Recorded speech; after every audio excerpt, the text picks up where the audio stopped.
Bonsoir.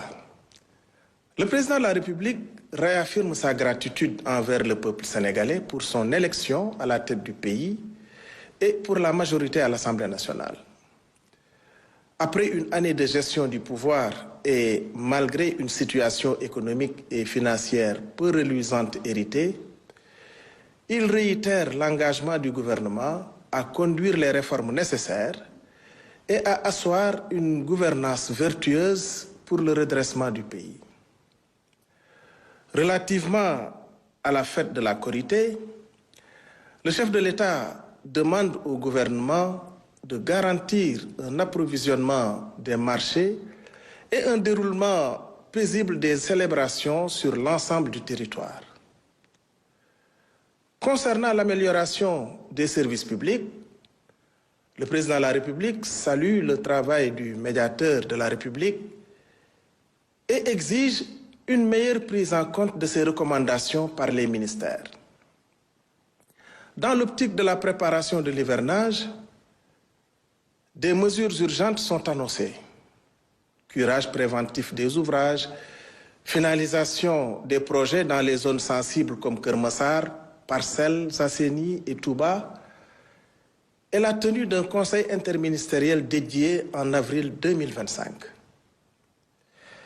À l'approche du 65e anniversaire de l'indépendance, le président de la République invite le gouvernement à mettre en œuvre un programme national pour attribuer aux infrastructures routières et espaces publics des noms en phase avec l'histoire et les valeurs sénégalaises.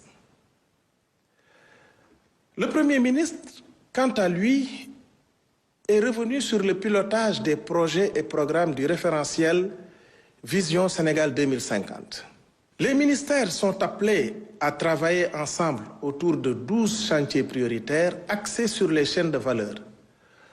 De l'agriculture au numérique en passant par la santé et l'environnement, afin d'accélérer les projets dits catalytiques et ceux dits quick wins, capables de produire les résultats rapides.